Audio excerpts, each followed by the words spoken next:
Welcome to a journey through the profound and often mysterious intersections of astrology, philosophy, and the human experience.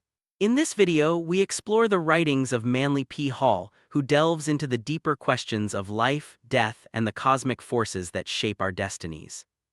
From the enigma of infant mortality to the complexities of marriage and the ultimate transition of death, Hall's essays invite us to look beyond surface explanations and consider the spiritual and karmic laws that govern existence. Let's begin by setting the stage for this exploration, understanding that astrology is not just about predicting events, but about seeking meaning and wisdom in the patterns of our lives. On an Old English gravestone, an epitaph for a child who died young reads, "This poor child was so soon done, we wonder for what she began." This poignant question opens the door to one of life's most perplexing mysteries. Why do some lives end almost as soon as they begin? Neither theology nor science offers a fully satisfying answer. Religious explanations often invoke divine will, while science attributes such events to chance or biological error. But the philosopher seeks deeper causes, believing that the universe operates under perfect laws and that every event, no matter how tragic, has an intelligent reason behind it. This search for meaning leads us to consider the spiritual and karmic dimensions of infant mortality. Philosophers like Plato have long asserted that the universe is governed by perfect laws, and nothing happens without a reason. When we encounter the apparent injustice of infant mortality, we're challenged to look beyond surface explanations. The philosopher rejects both blind fate and random chance, instead seeking the hidden causes that shape each soul's journey. This perspective encourages us to view life's tragedies not as meaningless accidents, but as part of a larger intelligent design. By embracing this view, we open ourselves to the possibility that every experience, even the most painful, serves a purpose in the evolution of the soul. Human beings enter the world under vastly different circumstances. Some are born healthy and strong, while others face physical challenges or illnesses from the start. Science and medicine can sometimes restore health, and inspiration from religion or art can help individuals transcend their limitations. Yet some lives are marked by suffering or end prematurely. Hall suggests that these differences are not random, but reflect deeper spiritual realities and karmic patterns. Each soul's journey is unique, shaped by past actions and the lessons it needs to learn in this lifetime. Responsibility in life begins with the capacity for individual choice and self-determination, which typically emerges in adolescence. Until then, children are largely shaped by the decisions of their parents or guardians. According to Hall, the karma of a child's early life is carried by those who make decisions on their behalf. This underscores the profound responsibility adults have in guiding the young, as their choices can have lasting karmic consequences. The concept of karma teaches that every action has repercussions, not only for the individual but also for those around them. Astrology, according to Hall, can be a valuable tool for parents seeking to understand and nurture their children's unique potentials. By studying a child's horoscope, parents can gain insights into their strengths, challenges, and creative impulses.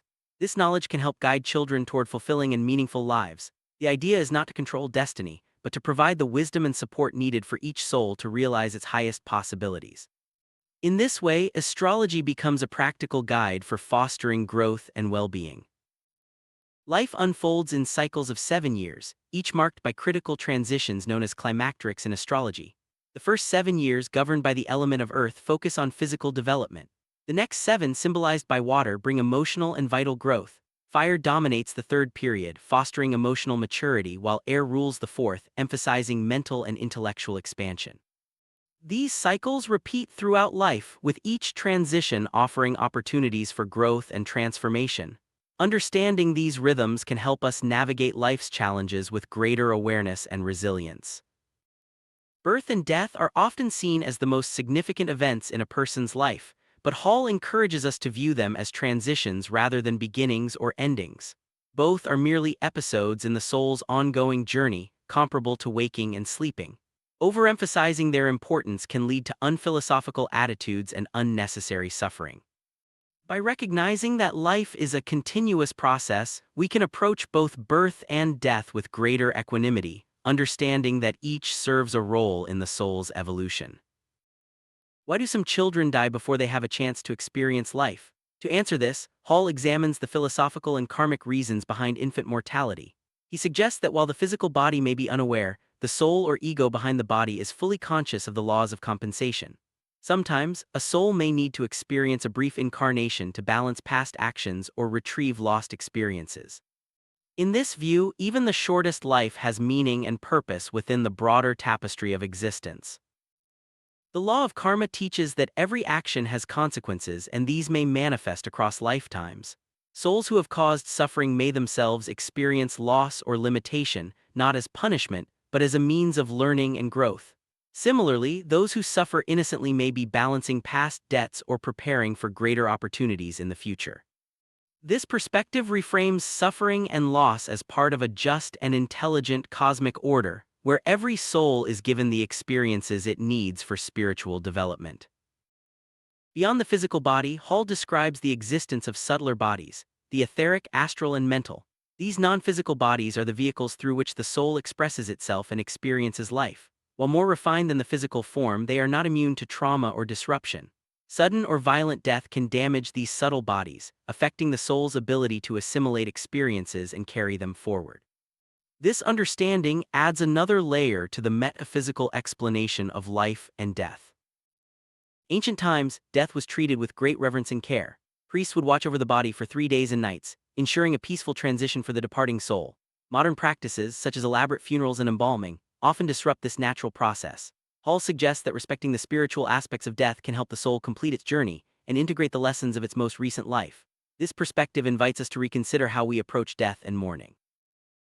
When death occurs suddenly or violently, such as in war or accidents, the subtle bodies may be damaged, preventing the soul from fully integrating its experiences. In these cases, the soul may quickly reincarnate to recover lost lessons. This explains why some children are born only to die shortly after birth. Their souls needed only a brief return to the physical world to complete unfinished business. Astrology can sometimes reveal these patterns, offering insight into the deeper reasons behind seemingly senseless tragedies. The process of conception is not merely physical, but also involves the blending of the parents' auras and spiritual energies. Sometimes the combination of these energies prevents a soul from fully incarnating, resulting in a child who may lack conscious intelligence or live only as a physical organism. Hall explains that the quality of the parents' physical, emotional, and spiritual states influences the kind of soul that can be born.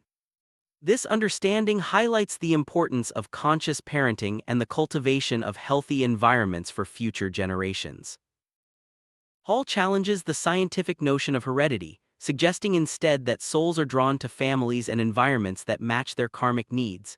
This principle, means that parents often attract children who share similar strengths or weaknesses. While there are exceptions, this pattern helps explain why certain traits or challenges recur in families. Ancient wisdom sought to improve the quality of society by cultivating environments that would attract more advanced souls, a practice known as eugenics in its original, positive sense. The health of a civilization depends on the quality of souls it attracts and nurtures. When standards decline, less advanced souls find it easier to incarnate, leading to a general decline in culture and leadership. Conversely, by improving social and environmental conditions, societies can attract higher souls capable of providing enlightened guidance. Hall argues that intelligent birth control and the cultivation of virtue are essential for the long-term survival and flourishing of any civilization. Human evolution is not just a matter of physical change, but of developing the inner potential of the soul. As individuals cultivate wisdom, virtue, and self-mastery, they build better bodies and environments for future incarnations. True freedom and equality are achieved not by external means, but by overcoming ignorance and striving for personal excellence. The diversity of human experience ensures that every soul finds the opportunities it needs for growth and fulfillment. Periods of cultural enlightenment provide the best opportunities for advanced souls to incarnate. Hall notes that true enlightenment is not measured by intellect alone, but by nobility of character, kindness, and spiritual grace. Souls are drawn to the environments that best suit their immediate needs for growth, and what may seem like good or bad fortune is often a reflection of karmic necessity. The universe, in this view, is a system of merit that rewards the cultivation of virtue. Astrology can offer valuable insights into family planning and the likelihood of healthy offspring. By examining the horoscopes of prospective parents, astrologers can identify potential challenges or conflicts that may affect their children. Difficult aspects in the 5th house, which governs children, may indicate sensitivity or health issues, while the 11th house can reveal the likelihood of success in adoption. This knowledge empowers families to make informed decisions and create supportive environments for future generations.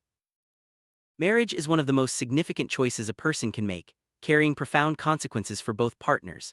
Unlike birth and death, which are governed by karma, marriage is a matter of free will. Hall, drawing on the wisdom of Pythagoras, emphasizes that relationships are both literal and symbolic, shaping not only our physical lives but also our spiritual destinies. A just marriage is one where both partners seek mutual improvement and growth. Philosophizing about marriage is never easy, especially for those directly involved. Emotions can cloud judgment, leading to hasty decisions and sometimes unhappy unions. Hall suggests that society would benefit from making marriage more deliberate and thoughtful, perhaps by instituting waiting periods before marriage. Ultimately, the key to successful relationships lies in understanding, patience, and a willingness to grow together through life's inevitable challenges. In the spiritual realm, there is no true gender differentiation. Ancient traditions often depicted deities as androgynous, embodying both masculine and feminine principles. Hall explains that the human soul alternates between male and female incarnations, gaining experience from both perspectives. This process is essential for balanced growth, as each polarity offers unique lessons and strengths. Ultimately, the goal is to achieve a harmonious integration of both aspects within the self. Over millennia, humanity has evolved from physical androgyny to specialized gender roles. This evolution has enabled the development of intellect, culture, and civilization. Today we see a blending of gender traits, with men embracing artistic pursuits and women excelling in business and industry. Hall notes that this trend reflects the soul's journey toward wholeness, as both masculine and feminine qualities are cultivated and integrated. Astrology teaches that the signs of the zodiac alternate between masculine and feminine qualities, influencing not only physical gender, but also attitudes and sensitivities. A man born under a feminine sign may be more sensitive or artistic, while a woman born under a masculine sign may be more assertive or intellectual. These influences shape our personalities and can sometimes create challenges in adapting to societal expectations. According to the law of reincarnation, souls alternate between male and female bodies across lifetimes. This process ensures that each individual experiences both sides of human psychology, developing strength, sensitivity, and a balanced character. The ultimate goal is to achieve a state of spiritual androgyny, where the soul is enriched by the lessons of countless incarnations and ready to express its full divine potential. It is often observed that opposites attract in marriage. Tall men marry petite women, intellectuals pair with emotional types, and so on. This attraction reflects a subconscious recognition of incompleteness and the desire to balance one's own qualities. While such unions can be harmonious, they also present challenges that require understanding and compromise. Astrology can help illuminate the dynamics at play, offering guidance for building stronger relationships. Astrologers often observe that people marry their zodiacal opposites or have challenging planetary aspects with their partners. Marriages between individuals of the same sign can result in harmony but may lack contrast and excitement. True compatibility requires more than just similar temperaments. It involves a dynamic interplay of strengths and weaknesses. By comparing natal charts, astrologers can provide valuable insights into the psychological chemistry of a couple. Many people believe that the main goal of life is happiness, but Hall argues that life is fundamentally a school for the soul. True fulfillment comes not from ease or pleasure but from overcoming challenges and striving for wisdom. Every difficulty is an opportunity for growth, and even the most trying relationships can lead to greater understanding and self-mastery. The pursuit of self-improvement is the highest aim of human existence. Some of history's greatest philosophers, like Socrates, deliberately chose challenging marriages as a means of self-discipline and growth. While not everyone should seek out hardship, Hall suggests that facing and overcoming difficulties within relationships can lead to profound personal development. Rather than fleeing from problems, we are encouraged to confront them with courage and wisdom, transforming adversity into opportunity.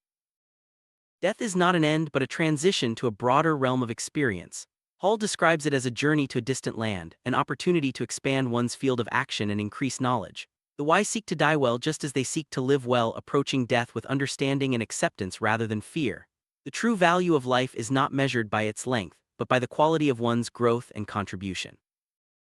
Astrologers are often asked to predict the circumstances or timing of death, but Hall cautions that such information is rarely useful.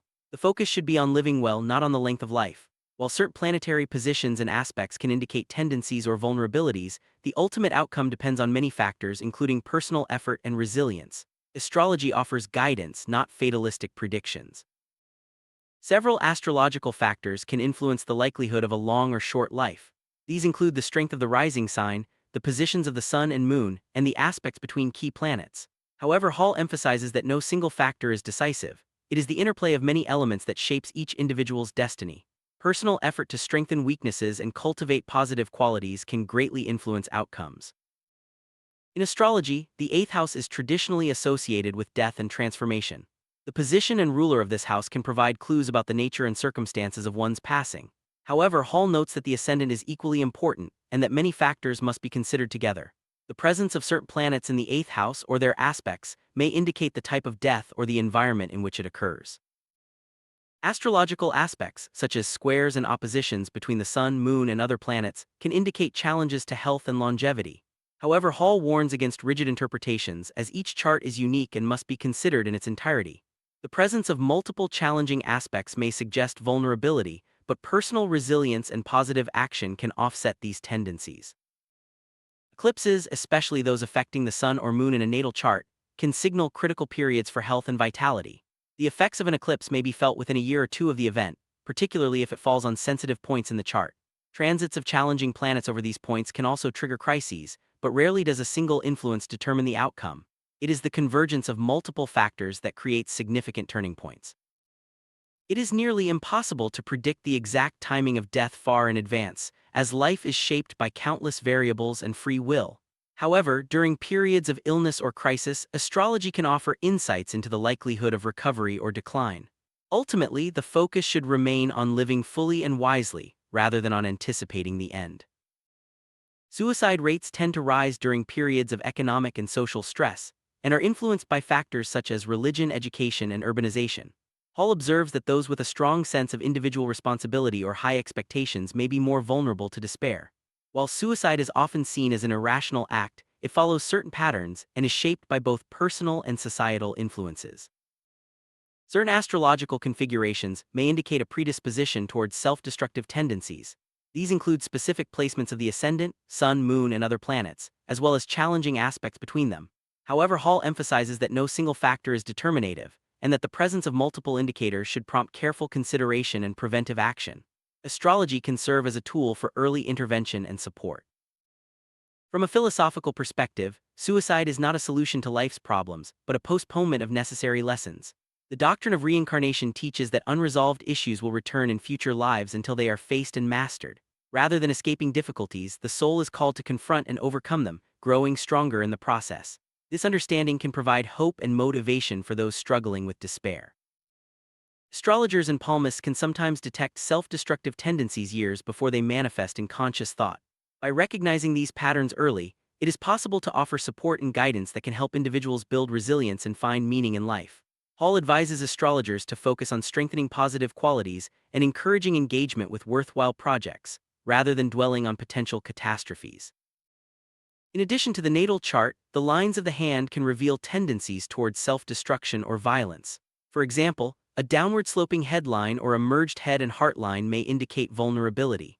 These physical signs, when combined with astrological indicators, can provide a fuller picture of an individual's psychological landscape and guide preventive efforts. Despite the influence of astrological patterns, Hall insists that every individual remains the master of their own destiny. The stars may indicate tendencies or challenges, but it is up to each person to exercise self-control and make wise choices.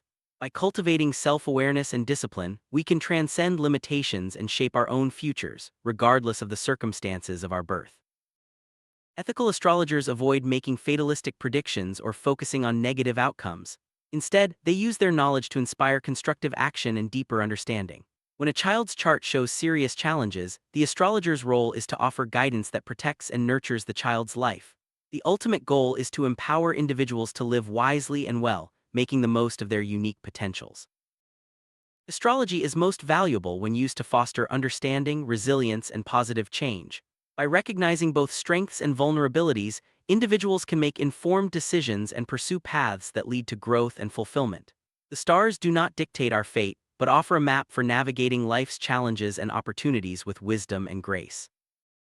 As we conclude this exploration of Manly P. Hall's astrological essays, we are reminded that life's greatest mysteries, birth, death, love, and destiny, are not puzzles to be solved, but journeys to be experienced with openness and humility.